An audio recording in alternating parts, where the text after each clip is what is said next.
Visakha వాజీ news కి స్వాగతం. నా పేరు మీనా కొణితాల. ముందుగా వాజీ హెడ్లైన్స్ చూద్దాం.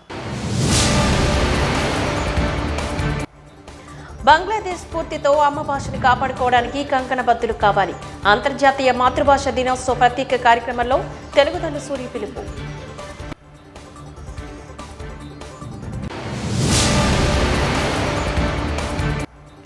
విశ్రాంతి లేని పని వేళలు ప్రమాదాలకు కారణం. ఈస్ట్ కోస్ట్ రైల్వే లోకో పైలట్ల ఆవేదన.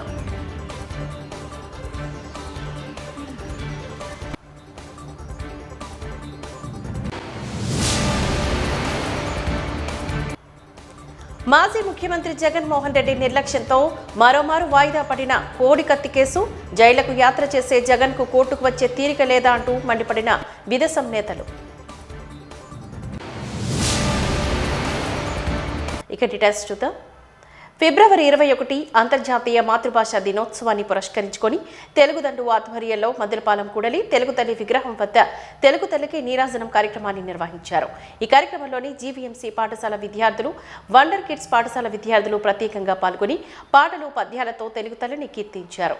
తెలుగుదండు అధ్యక్షుడు పరవస్తు సూరి మాట్లాడుతూ యునెస్కో వారి సూచన మేరకు 2000 సంవత్సరం నుంచి ప్రపంచవ్యాప్తంగా మాతృభాషాభిమానులు జరుపుకునే ఏకైక విశ్వ వేడుక అంతర్జాతీయ మాతృభాషా దినోత్సవం అంటూ కొనియాడారు. మాతృభాష కోసం ప్రాణాలు తృణప్రాయంగా త్యాగం చేసిన బంగ్లాదేశ్ విద్యార్థులకు నివాళులర్పిస్తూ ప్రపంచం జరుపుకునే మాతృభాష పరిరక్షణ పండుగ ఇది అని, ఆ స్ఫూర్తితో తెలుగు వారందరూ అమ్మ భాషను కాపాడుకోవడానికి కంకణబద్దులు కావాలి అంటూ విజ్ఞప్తి చేశారు. ఈ కార్యక్రమంలోని ఉమాగాంధీ, కాశీ విశ్వేశ్వరం, చిన్న సూర్యనారాయణ, శ్రీధర్, కొచ్చెర్లకోట సత్యనారాయణ మూర్తి, భాగవతుల విశ్వనాథం, మదర్ ఇండియా మాధవి, పంతుల లలిత, పలువురు కవులు, కళాకారులు, సాహితీవేత్తలు పాల్గొని తెలుగు తల్లికి నీరాజనాలు సమర్పించారు.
ఈరోజు అంతర్జాతీయ మాతృభాషా దినోత్సవం.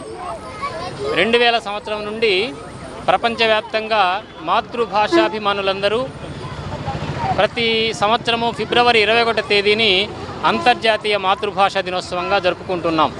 అది కారణం, అది 1952వ సంవత్సరం. ఇప్పుడున్న మన బంగ్లాదేశ్ ఆ రోజు తూర్పు పాకిస్తాన్గా ఉండేది. ఈ పాకిస్తానీ ముష్కరులు వాళ్ళు ఎక్కడున్నా పుల్లలు పెట్టడమే కదా పాకిస్తానీ వాళ్లకు. వాళ్ళ ఉర్దూ భాషను ఈ బెంగాలీ వాళ్ళ మీద బలవంతంగా రుద్దడానికి ప్రయత్నం చేసినప్పుడు బెంగాలీ భాషాభిమానులు, బెంగాలీ వాసులందరూ కూడా మా మాతృభాషే మాకు కావాలి, మీ ఉర్దూ భాష మీరే ఉంచుకోండి అని వాళ్ళు పోరాటాలు చేశారు. 1952వ సంవత్సరంలో కరెక్ట్గా అంటే మన ఫిబ్రవరి 27వ తేదీన ఆ పోరాటం ఉధృతమయ్యి ఒక 3 విద్యార్థులు వాళ్ళ ప్రాణాలు అర్పించారు. దానికి గుర్తుగా యునెస్కో వారు ప్రతి సంవత్సరము ఫిబ్రవరి 21వ తేదీని అంతర్జాతీయ మాతృభాషా దినోత్సవంగా, అంటే మాతృభాషలన్నీ కాపాడబడాలి అన్న ఉద్దేశంతో అంతర్జాతీయ మాతృభాషా దినోత్సవంగా మనం ఈ కార్యక్రమాన్ని జరుపుకుంటున్నాం. ఇప్పటికి 25 సంవత్సరాలుగా ఈ కార్యక్రమం జరుగుతూ ఉంది. కానీ ప్రపంచవ్యాప్తంగా అన్ని భాషీయులు తమ మాతృభాషలను కాపాడుకోవడానికి ప్రయత్నం చేస్తూ ఉంటే మన ప్రభుత్వాలు కావచ్చు, ప్రజలు కావచ్చు, ముఖ్యంగా మన తెలుగు వాళ్ళు తెలుగు భాషను ఏ విధంగా దుంపనాశనం చేయాలి అని శక్తి వంచన లేకుండా కృషి చేస్తున్నాం. కాబట్టి ఈ సందర్భంగా ప్రభుత్వాలకు ముఖ్యంగా విన్నపం ఏంటి అంటే, అయ్యా దాదాపుగా 60 ఏండ్ల బట్టి మీ ప్రభుత్వ పాలనలో ఈ ప్రభుత్వాలు మన మాతృభాషకు నష్టాన్ని కలగజేస్తూనే ఉన్నాయి. ముఖ్యంగా 30-35 ఏళ్ల నుండి ఈ ప్రైవేటు పాఠశాలలు వచ్చిన తర్వాత మన తెలుగు భాషకు బాగా నష్టం జరిగింది. కాబట్టి మీరు ఇప్పటికైనా మేల్కొని ఈ కూటమి ప్రభుత్వము యొక్క నూతన విద్యా విధానం ప్రకారం కేంద్ర ప్రభుత్వం నూతన విద్యా విధానం మొదలుపెట్టింది కదా, ఆ సందర్భంగానైనా ఈ కూటమి ప్రభుత్వము మన తెలుగు గడ్డ మీద ఉండేటువంటి ప్రభుత్వ ప్రైవేటు పాఠశాలల్లో కనీసం ప్రాథమిక విద్యనైనా తెలుగులో మాతృభాషలో మన బిడ్డలకు బోధించాలని, 6వ తరగతి నుండి 10వ తరగతి వరకు తెలుగును ప్రథమ భాషగా బోధించాలని మనం తెలుగుదండు నుంచి ప్రభుత్వానికి ఇంతవరకు విన్నపాలు చేశాం. రేపు 24వ తేదీ అసెంబ్లీ సమావేశాలు జరుగుతున్నాయి. ఆ సమావేశాలప్పుడు ఆ వారం రోజులు అక్కడే ఒక చాపేసుకుని కూర్చుందాం అనుకుంటున్నాం. కొంతమంది మంత్రులు వీళ్ళందరికీ కూడా మనం విన్నపాలు పంపించాం. 24వ తేదీ మనము అక్కడ విజయవాడలో మన వెలగపూడిలో ప్రత్యక్షమవుదామని తెలుగుదండు నుంచి మన ప్రణాళిక వేసుకుంటున్నాం. అంటే ఎవరిని నిందించడం మన ఉద్దేశం కాదు, కానీ తెలుగు భాషను ఖచ్చితంగా ప్రభుత్వాలు వాళ్ళ బాధ్యతగా తీసుకొని కాపాడాలి. ఆంగ్లానికి మన వ్యతిరేకం కాదు, ఆంగ్లం వద్దని చెప్పట్లేదు, కానీ మన అమ్మ భాషను తొక్కేటువంటి అధికారాన్ని మాత్రం ఆంగ్ల భాషకి ఇవ్వము అని ఈరోజు తెలుగు భాషాభిమానులందరూ కోరుకుంటున్నాం. ఉపాధ్యాయ ఎమ్మెల్సీ ఎన్నికల్లో టీడీపీ ప్రభుత్వం అధికార ధనబలంతోని నిరంకుశ విధానాలతో వ్యవహరిస్తోందని సోషల్ జస్టిస్ ఫోరం రాష్ట్ర కన్వీనర్ రావి Srinivas, working president singer Yadav ఆరోపించారు. ఈ మేరకు డాబా గార్డెన్స్ ప్రెస్ క్లబ్లో ఏర్పాటు చేసిన విలేకరుల సమావేశంలో వారు మాట్లాడుతూ ఇండిపెండెంట్ బీసీ అభ్యర్థి గాది శ్రీనివాసులు నాయుడుకు సోషల్ జస్టిస్ కాపు బీసీ ఐక్యవేదికలతో పాటు పలు సంఘాల మద్దతు ఉందని తెలిపారు. గతంలోని 2 సార్లు ఎమ్మెల్సీగా పనిచేసి ఉపాధ్యాయుల సమస్యను పరిష్కరించారు అంటూ వారు గుర్తు చేశారు.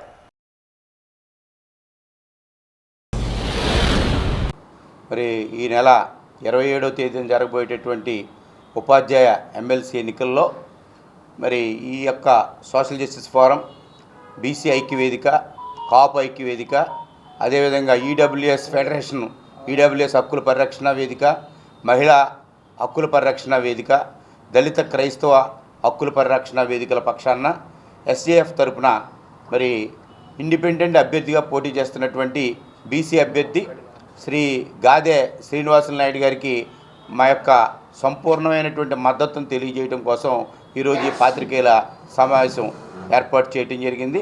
ఇచ్చేసినటువంటి పాత్రికేయుల మిత్రులందరికీ కూడా మనస్ఫూర్తిగా ధన్యవాదాలు తెలియజేసుకుంటూ, శ్రీ శ్రీనివాసులు నాయుడు గారు గతంలో 2 టైమ్స్ మరి ఎమ్మెల్సీగా పనిచేశారు. మరి అతి చిన్న వయసు నుంచి కూడా ఆయన పిఆర్టీయు నేతగా, ఉపాధ్యాయుల పక్షపాతిగా అనేక జీవోలు సంపాదించడంలో కానీ, అనేక కార్యక్రమాల్లో పాల్గొనడంలో కానీ, అనేక పోరాటాల్లో పాల్గొనడంలో కానీ ఆయన ఉపాధ్యాయుల యొక్క శ్రేయస్సు కోసం నిరంతర శ్రామికుళ్ళ మరి పనిచేస్తున్నటువంటి వ్యక్తి. అతి చిన్న వయసులోనే మరి ఆయన ఎమ్మెల్సీ అయ్యి 2 టైమ్స్ ఉపాధ్యాయుల యొక్క అభిమానాన్ని చూరగొన్నారు. లాస్ట్ టైము కొన్ని అనివార్య కారణాల వల్ల ఆయన మరి కోల్పోవటం జరిగింది.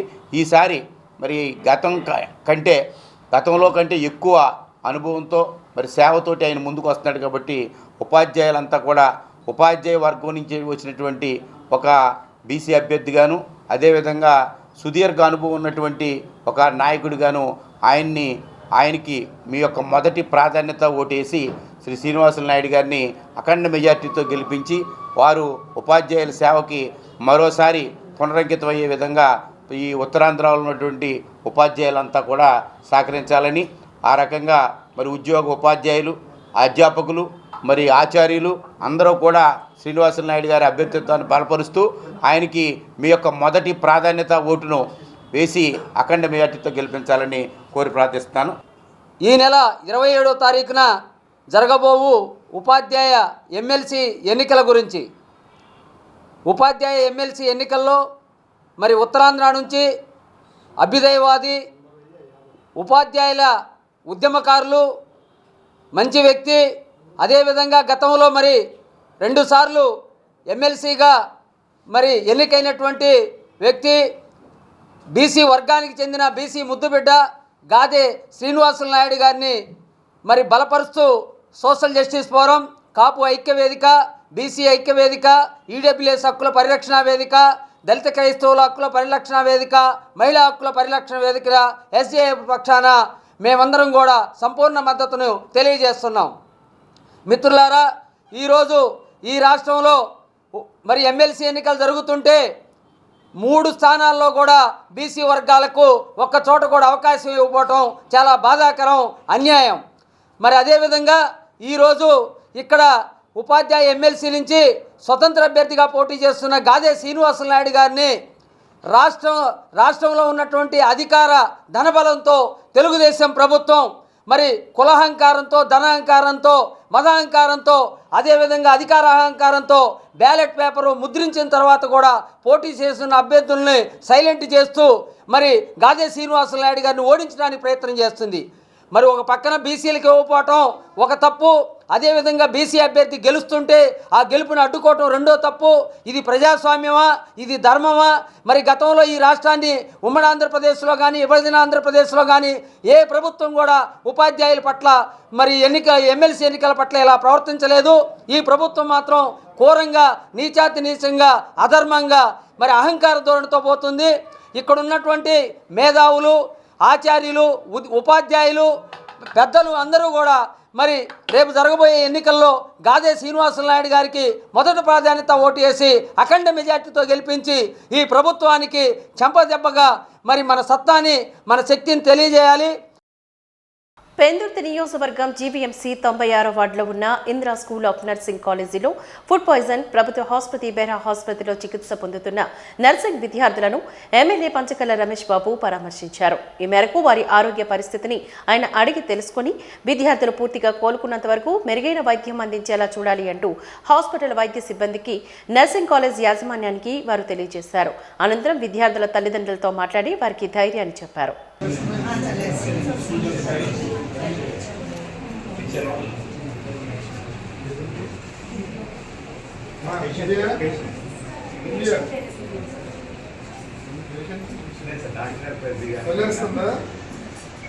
ఇప్పటి నుంచి ఇప్పుడేనా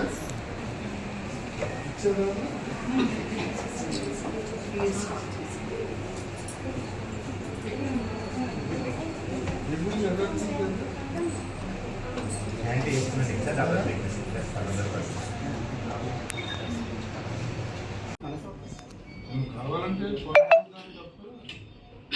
మీకు ఏం కావాలో చెప్పండి, కానీ మెయింటెనెన్స్ మాత్రం బాగుంది. షిఫ్ట్ చేయొచ్చు సార్. ఇద్దరు కొద్ది బీపీ అప్ అండ్ డౌన్ అవ్వడం వల్ల ఒక ఇద్దరిని వేరే హాస్పిటల్లో, ప్రైవేట్ హాస్పిటల్లో జాయిన్ చేసింది. నిన్న మొన్న కలెక్టర్ గారు, డిఎంఎన్హెచ్ఓ, నేను కూడా క్లోజ్గా మానిటర్ చేసుకుంటా ఉన్నాం. ఎవరికి కూడా ఏ ఇబ్బంది లేదు. వాళ్ళ తల్లిదండ్రులకు కూడా చెప్పడం జరిగింది. అదృష్టం, భగవంతుడి దయ వల్ల ఎవరికి కూడా ఇంతకు మించిన ఇబ్బంది ఏమీ లేదు అని కూడా డాక్టర్ చెప్పారు. అయితే దీని మీద డిఎంఎన్హెచ్ఓ గారికి ఆదేశాలు కూడా ఇవ్వడం జరిగింది. ఎందుకు ఇలా జరిగింది? మరి 100 పైన స్టూడెంట్స్ ఉంటే 5-6 ఇబ్బంది అంటే అది హాస్టల్ ఫుడ్డా, లేకపోతే బయట ఏదన్నా వీళ్ళు వెళ్ళినప్పుడు ఏమన్నా ఫుడ్ తిన్నారా, లేకపోతే ఏదైనా కూడా థరోలీ చెకప్ చేసి ఎంక్వైరీ చేసి రిపోర్ట్ కూడా ఇవ్వడం జరిగింది. పోలీసు వారిని కూడా ఆదేశించడం జరిగింది. ఏదేమైనప్పటికీ కూడా గౌరవ ముఖ్యమంత్రి నారా చంద్రబాబు నాయుడు గారు గత 2 నెలల నుంచి కూడా హాస్టల్స్ని కానీ, కాలేజీలు, స్కూల్స్ని కూడా స్థానిక ప్రజాప్రతినిధులు చెక్ చేసి ఎవ్రీ 3rd సాటర్డే వెళ్ళి విజిట్ చేసి అక్కడున్న ఫెసిలిటీస్ బాగోకపోయినా, ఇన్ఫ్రాస్ట్రక్చర్ బాగోకపోయినా ఏదైతే నీడ్ ఉందో దానికి మనం ఆ ఫెసిలిటీ క్రియేట్ చేద్దామని కూడా మాకు ఆదేశాలు ఇవ్వడం జరిగింది. నిన్న ఈ ఇన్సిడెంట్ మనం జరగకపోతే ఆ తెల్లవారు నా విజిట్ ఉంది అక్కడ. అన్ఫార్చునేట్ థింగ్ ఏంటంటే ముందు రోజు దీన్ని జరగటం. తప్పకుండా నేను వాళ్ళ కోరుతూ ఉన్నాను చాలా సందర్భాలు. స్కూల్లో కానీ, కాలేజీల్లో కానీ, హాస్టల్స్లో కానీ మీకు ఏదన్నా ఫెసిలిటీస్ లేకపోతే ఆ సిబ్బంది, మా ఎంప్లాయీస్ చెప్పినట్లయితే సంబంధిత శాఖల నుంచి మేము డ్రా చేస్తాం, ఫండ్ డ్రా చేస్తాం, ఆ ఫెసిలిటీ క్రియేట్ చేస్తాం అని చెప్పి అనేక సందర్భాల్లో చెప్పడం జరిగింది. మళ్ళీ మీ మీడియా ద్వారా చెప్తా ఉన్నాను, మా వరకు వచ్చే వరకు ఆగుతామంటే పిల్లలు ఇబ్బంది పడతారు. దయచేసి మీ ద్వారా ఈ సంబంధిత హాస్టల్స్ కానీ, స్కూల్స్, కాలేజీకి నా విన్నపం ఏంటంటే ఏదన్నా మాకు రాసిస్తే రేపు సోమవారం నుంచి అసెంబ్లీ ఉంది, 20-25 రోజుల మధ్య రన్ అవుతుంది. అన్నీ కూడా సంబంధిత శాఖల ద్వారా మీకు అన్నీ కూడా అమర్చే బాధ్యత మేము తీసుకుంటామని కూడా తెలియజేస్తూ, మరి పిల్లల తల్లిదండ్రులు కూడా చెప్పడం జరిగింది. పూర్తిగా కోలుకునే వరకు కూడా మంచి ట్రీట్మెంట్ ఇప్పించి, మా డాక్టర్లందరూ కూడా శ్రద్ధగా చూసుకుంటా ఉన్నారు. మంచి ట్రీట్మెంట్ ఇప్పించి మీ ఇళ్ళకి పంపించే బాధ్యత మాది. మీ పిల్లలకి ఏమేమి జరగకుండా చూసుకునే బాధ్యత మా ప్రభుత్వం తీసుకుంటుందని కూడా తెలియజేస్తాం. All India loco running staff association east coast railway Waltair division ఆధ్వర్యంలో లోకో పైలట్లు 36 గంటల నిరవధిక నిరాహార దీక్షలు చేపట్టిన నేపథ్యంలో 2వ రోజు దీక్షను కొనసాగించారు. సెంట్రల్ వర్కింగ్ కమిటీ పిలుపు మేరకు దొండపర్తిలోని డిఆర్ఎంహెచ్ కార్యాలయం ఎదుట వాల్తేర్ డివిజన్లో మొత్తం లోకో రన్నింగ్ సిబ్బంది గురువారం ఉదయం 8 గంటల నుంచి శుక్రవారం రాత్రి 8 గంటల వరకు 36 గంటల పాటు ఉపవాస దీక్షలు చేపట్టినట్లుగా యూనియన్ నాయకులు తెలిపారు. ఈ సందర్భంగా డివిజన్ అధ్యక్ష కార్యదర్శులు పానిగ్రహి బోర్నాథ్ మాట్లాడుతూ ఎక్స్ప్రెస్ ప్యాసింజర్ రైళ్లకు డ్యూటీ గంటలను 6 నుంచి 8 గంటలకు పరిమితిని చేయాలంటూ కోరారు. లోకో పైలట్లు 11 గంటల పాటు డ్యూటీని నిర్వహిస్తున్నారని, భద్రతా రీత్యా లోకో పైలట్ల డ్యూటీ గంటలు తగ్గించాలని కోరారు. హై పవర్ కమిటీలు సిఫార్సు చేసినప్పటికీ కూడా రైల్వే మంత్రిత్వ శాఖ వాటిని పట్టించుకోలేదని ఆరోపించారు. వారానికి ఒకసారి తగినంత విశ్రాంతి లేకపోవడం వల్ల రైలు ప్రమాదాలు జరుగుతున్నాయి అంటూ ఆరోపించారు. ఇకనైనా రైల్వే మంత్రిత్వ శాఖ తీసుకొని ప్రయాణికుల భద్రతపై దృష్టి సారించాలని కోరారు.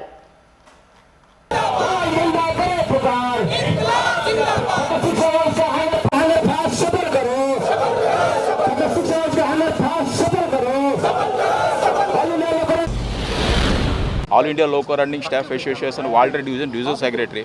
ఈరోజు all India loco running staff association ఆధ్వర్యంలో నేషన్ వైడ్గా సుమారు 1,00,000 మంది రన్నింగ్ స్టాఫ్ ఈ 36 అవర్స్ నిరవధిక నిరాహార దీక్ష కార్యక్రమంలో పార్టిసిపేట్ చేస్తున్నారు. అలాగే ఈ ఎన్నో సంవత్సరాల నుంచి మేము మా డిమాండ్స్ చెప్తున్నప్పటికీ కూడా రైల్వే యాజమాన్యం వాటిని ప్రక్కన పెట్టడం మూలంగా ఈ కార్యక్రమాన్ని మేము చేపట్టాం. మావి పెద్ద గొంతెమ్మ కోరికలు ఏమీ కాదు. మా డిమాండ్స్లో ముఖ్యంగా 70% సేఫ్టీకి సంబంధించినవే, రైల్వే సేఫ్టీకి సంబంధించినవి, పబ్లిక్ సేఫ్టీకి సంబంధించినవి.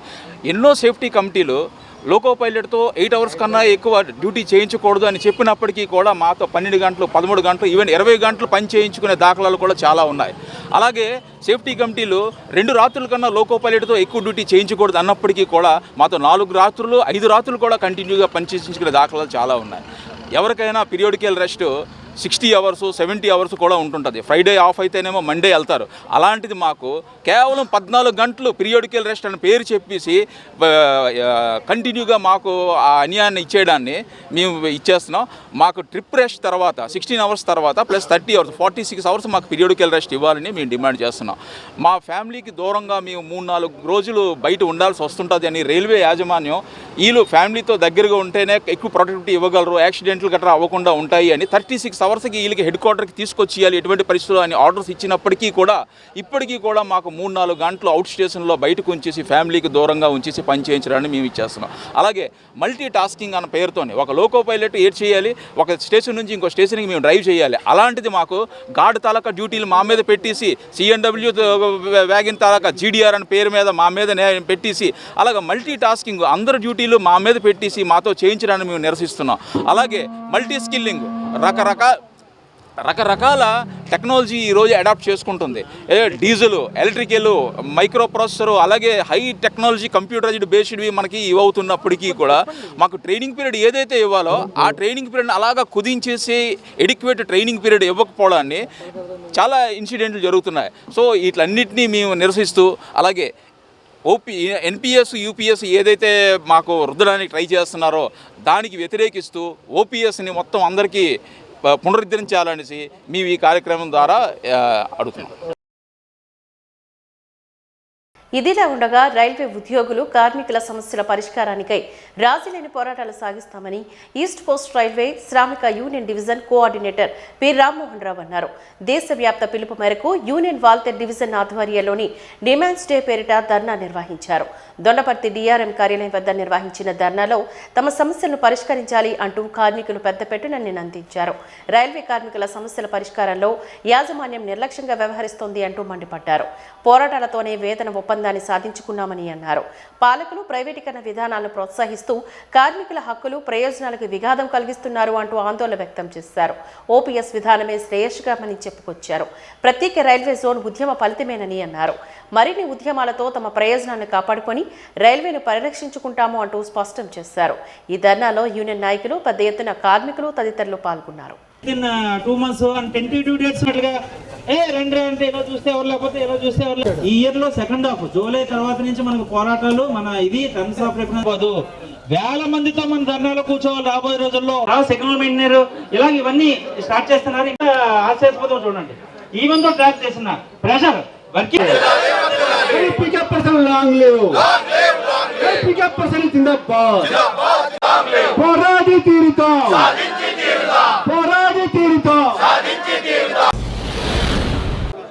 సోదరులారా, ఈరోజు దేశవ్యాప్తంగా All India railway men's Federation అంటే దేశంలోనే అత్యంత పెద్దదైన శక్తివంతమైన రైల్వేలో ట్రేడ్ యూనియన్ యొక్క ఫెడరేషన్ ఇది.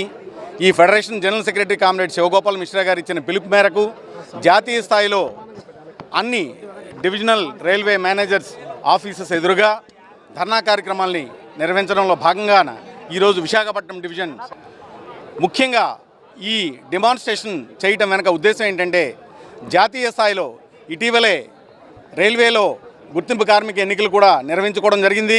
All India railway men's Federation దేశంలోనే ఎప్పటిలానే నెంబర్ 1 ఫెడరేషన్గా నిల్చొని ఈరోజు కార్మికుల పక్షాన పోరాడడానికి ఎర్రజెండా నీడలో ఈరోజు కార్మికుల పక్షాన నిలబడడానికి ముందుకు వచ్చింది.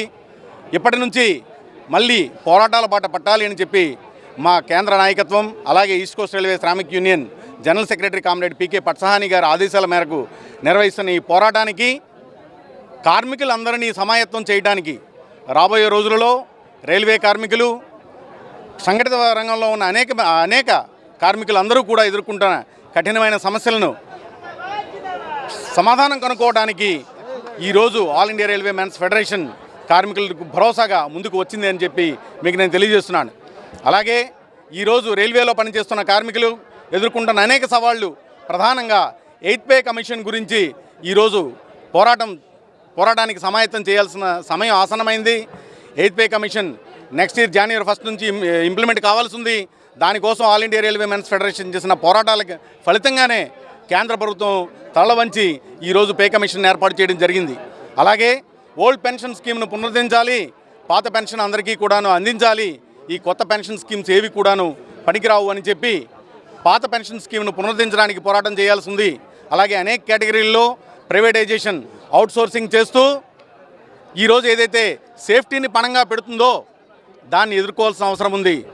దానికోసం పోరాటం చేయాల్సిన అవసరం ఉంది. అలాగే అనేక విభాగాలలో, సేఫ్టీ విభాగాలలో కూడా ఉద్యోగులను తగ్గిస్తూ సేఫ్టీని పణంగా పెట్టడం జరుగుతుంది. అలాగే రేషనలైజేషన్ పేరు మీద కార్మికులను ఒక డిపార్ట్మెంట్ నుంచి ఇంకొక డిపార్ట్మెంట్లోకి ఏకపక్షంగా ఏదైతే ట్రాన్స్ఫర్ చేస్తూ వారిని ఒత్తిడికి గురి చేస్తూ ఉన్నారో దీన్ని ఎదుర్కోవాల్సిన అవసరం ఉంది. ప్రత్యేకించి రైల్వేలో కీలకమైన సేఫ్టీ విభాగాల్లో ఉన్న operating department, running department, track maintainers యొక్క సమస్యలను ఎలుగెత్తి చాటడానికి, ఎర్రజెండా నీడలో పోరాటం చేయడానికి, కార్మికులను సమాయత్తం చేయడానికే, జాతీయ స్థాయిలో సమాయత్తం చేయడానికే ఈ పోరాటాన్ని ఈ రోజు నుంచి ప్రారంభించాము. గత 15 సంవత్సరాలుగా మనం చూస్తూ ఉన్నాం. రైల్వేలలో ఎంప్లాయీస్ని తగ్గించుకుంటూ పోతున్నారు, అవుట్సోర్సింగ్ ఇచ్చేస్తున్నారు, ప్రైవేటైజ్ చేస్తున్నారు. ఈవెన్ అత్యంత కీలకమైన సిగ్నలింగ్ వ్యవస్థని, ట్రాక్ మెయింటెనెన్స్ కూడాను ప్రైవేట్ పరంగా చేసే పరిస్థితులు వస్తున్నాయి. అటువంటి పరిస్థితిని ఎదుర్కొని సేఫ్టీని పణంగా పెట్టొద్దు అనేది మా యొక్క ప్రధానమైన డిమాండ్గా చెప్తున్నాం. కార్మికుల సంఖ్యను తగ్గించడం, కార్మికుల మీద పని ఒత్తిడి పెంచడం ద్వారా ఇది రాజకీయపరమైన, అడ్మినిస్ట్రేషన్ పరమైన నిర్ణయం. కార్మిక సంస్థగా మేము కార్మికుల యొక్క సమస్యలు బైఫర్కేషన్ ఒకవేళ రేపు పొద్దున జరిగినట్లయితే ఈ రోజు వరకు అధికారికంగా ఎటువంటిది లేదు కాబట్టి రేపు కనుక యాజమాన్యపరంగా అటువంటి కన్స్ట్రక్టివ్ డెసిషన్ వచ్చినప్పుడు కార్మికులకి ఏదైనా అందులో అన్యాయం జరుగుతుంది, నష్టం జరుగుతుంది అన్నప్పుడు తప్పనిసరిగా కార్మికుల పక్షాన మేము ఉండి పోరాడతామని చెప్పి కార్మికులందరికీ తెలియజేస్తున్నాం. బైఫర్కేషన్ అయినా కొత్త జోన్, విశాఖపట్నం జోన్ కోసం మేము కూడా పోరాటం చేశాం, సాధించినందుకు చాలా సంతోషిస్తున్నాము. కానీ తద్వారా ఉత్పన్నమయ్యే సమస్యలను, కార్మికులకు ఉత్పన్నమయ్యే సమస్యలు కానీ ఏమైనా ఉన్నట్లయితే వాటి మీద స్పందించడంలో all India railway men's federation, east coast railway Shramik union ఎప్పుడు ముందుంటుంది అని చెప్పి జీవీఎంసీ పరిధిలో గల 7 ఎకరాల స్థలాన్ని సింహాచల దేవస్థానం ఈవోకి స్వాధీనపరుస్తూ వైసీపీ ప్రభుత్వం హయాంలో అప్పటి టౌన్ ప్లానింగ్ అధికారులు చేసిన టీడీఆర్లు రహస్యంగా ఎందుకు దాచారు అంటూ జనసేన కార్పొరేటర్ పీతల మూర్తి యాదవ్ ప్రశ్నించారు. జీవీఎంసీలో ప్రభుత్వం మారినా అప్పటి ప్రభుత్వ చీకటి వ్యవహారాలు ఇంకా కొనసాగుతూనే ఉన్నాయి అంటూ పీతల మండిపడ్డారు. ఈ సందర్భంగా ఆసిల్మెటలో ఓ ప్రైవేట్ హోటల్లో ఏర్పాటు చేసిన విలేకరుల సమావేశంలో పాల్గొని ఆయన మాట్లాడారు. గత వైసీపీ 5 ఏళ్ల పాలన అవినీతితో అక్రమాలతో పూర్తి స్థాయిలో ఈ రాష్ట్రాన్ని ముఖ్యంగా మహావిశాఖ నగరపాలక సంస్థ సంపదని అడ్డగోలుగా దోచుతున్నారు కాబట్టే విశాఖ పార్లమెంట్లో వైసీపీ ఖాళీ అయిపోయిన మాట మీ అందరికీ కూడా తెలుసు. అయినా కానీ కూటమి ప్రభుత్వం ఏర్పడినప్పటికీ కూడా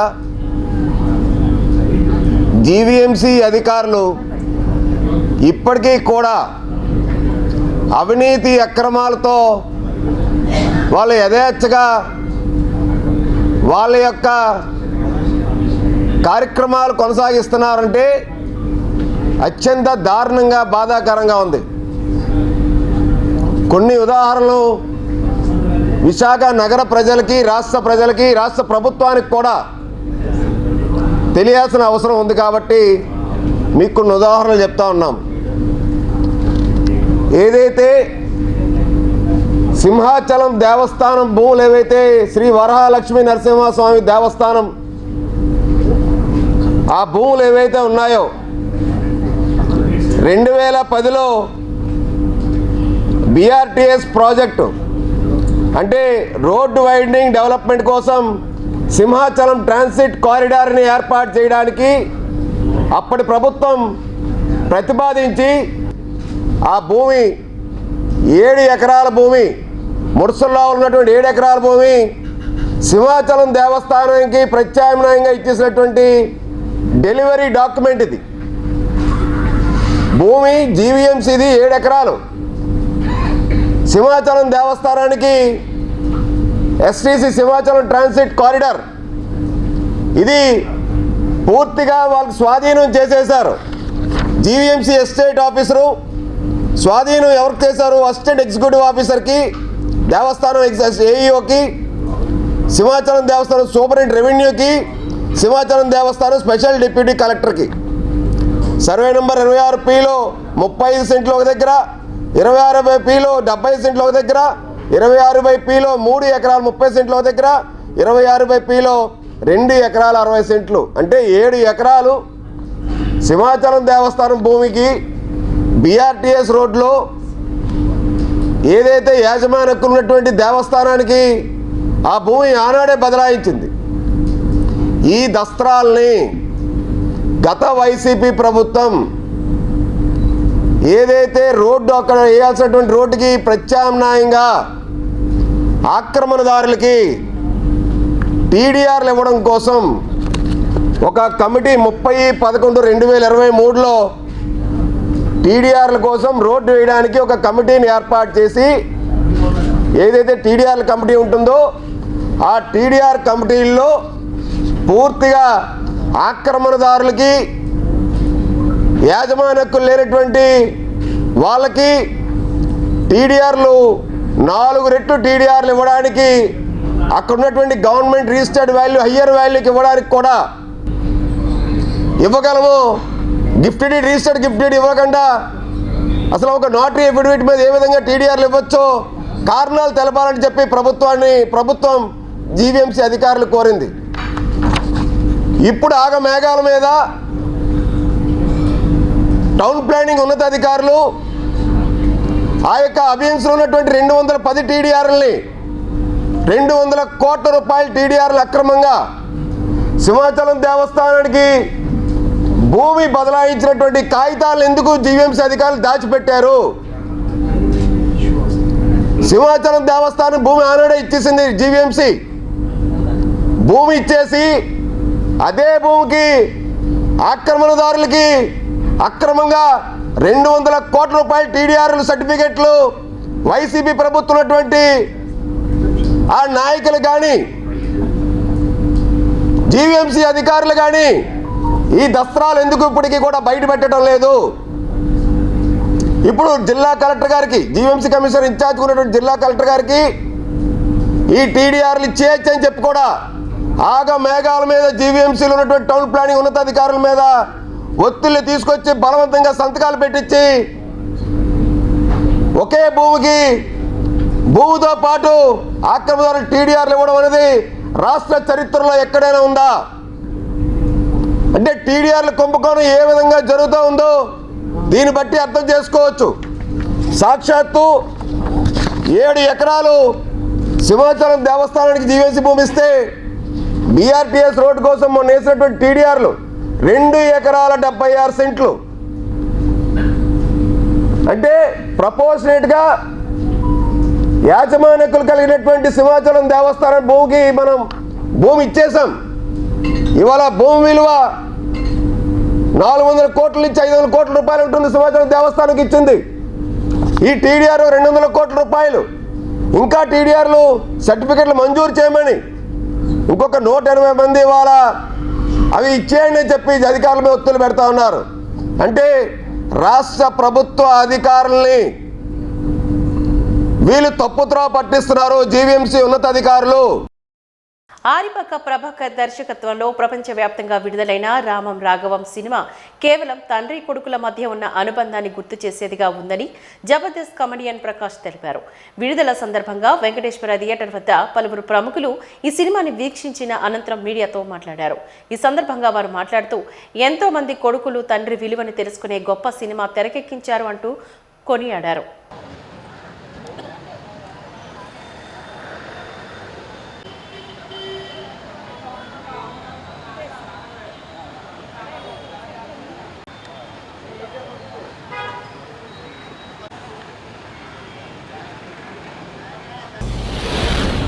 నా పేరు జబర్దస్త్ ప్రకాష్ అండి.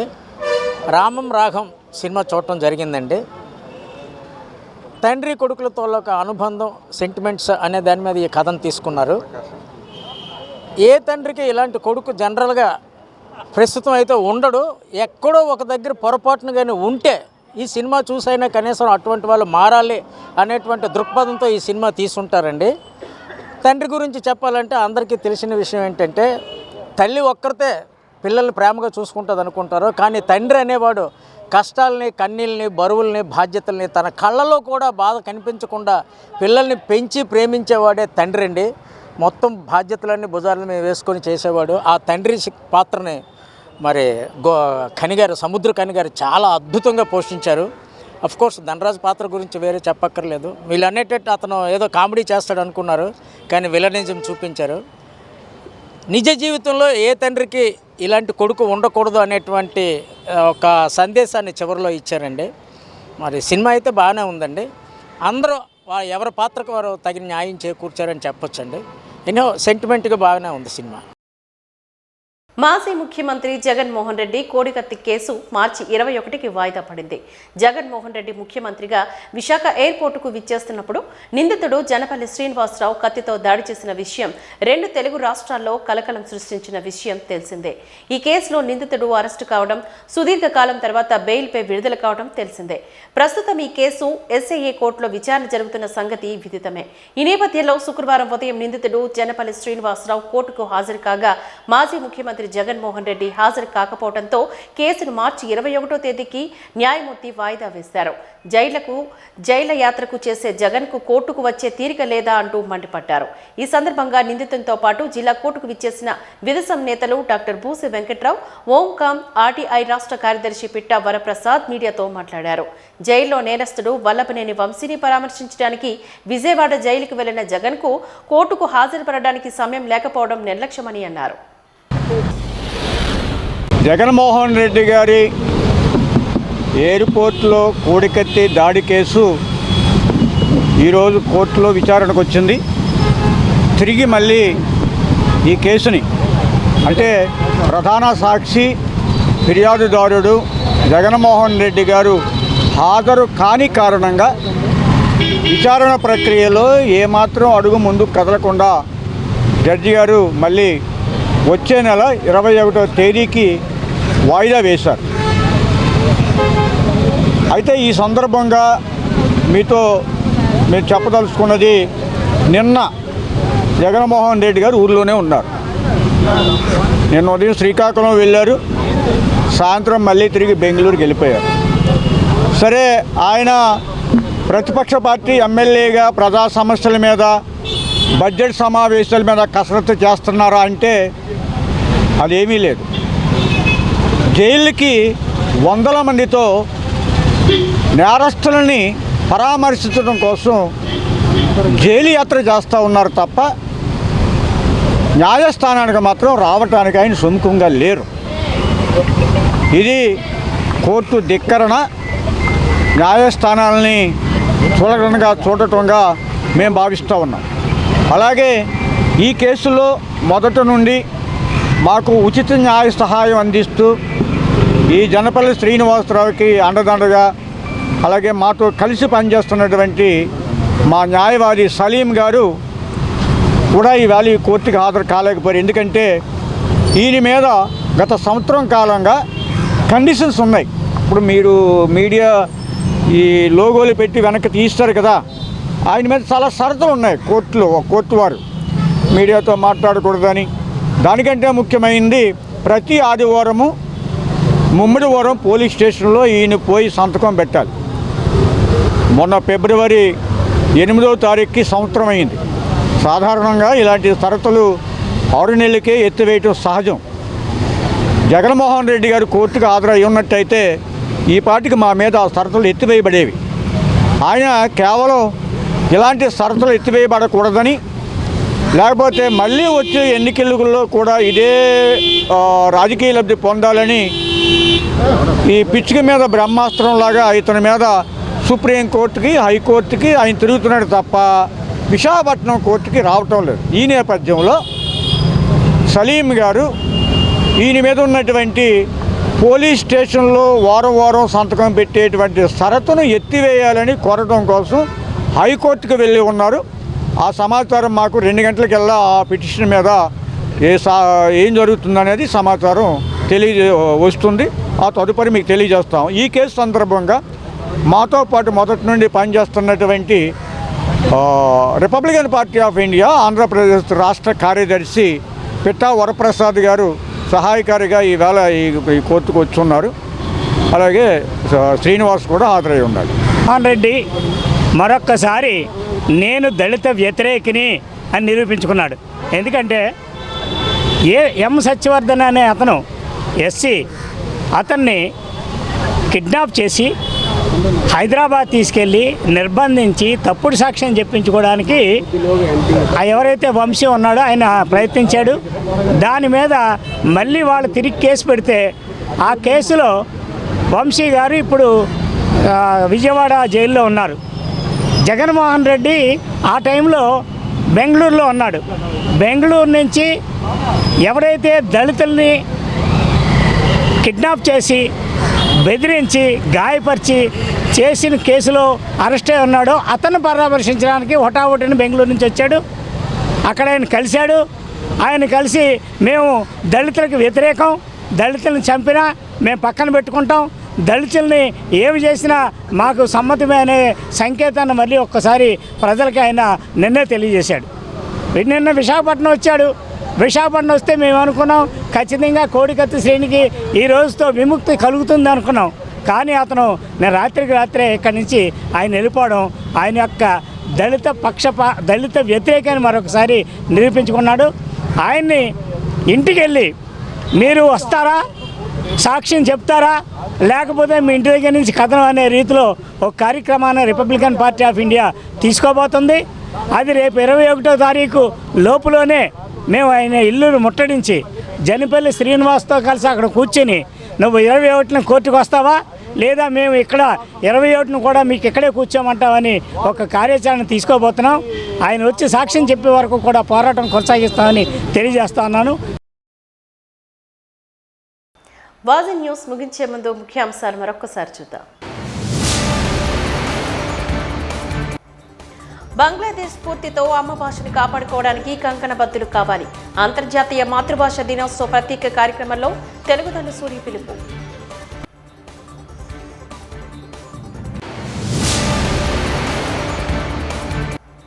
విశ్రాంతి లేని పని వేళలు ప్రమాదాలకు కారణం.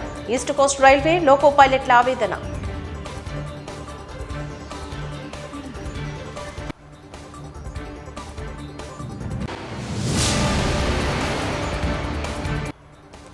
మాజీ ముఖ్యమంత్రి జగన్మోహన్ రెడ్డి నిర్లక్ష్యంతో మరోమారు వాయిదా పడిన కోడికత్తి కేసు. జైళ్లకు యాత్ర చేసే జగన్కు కోర్టుకు వచ్చే తీరిక లేదా అంటూ మండిపడిన విదేశం నేతలు. వాజీ న్యూస్ ఇంతటితో సమాప్తం. నమస్కారం.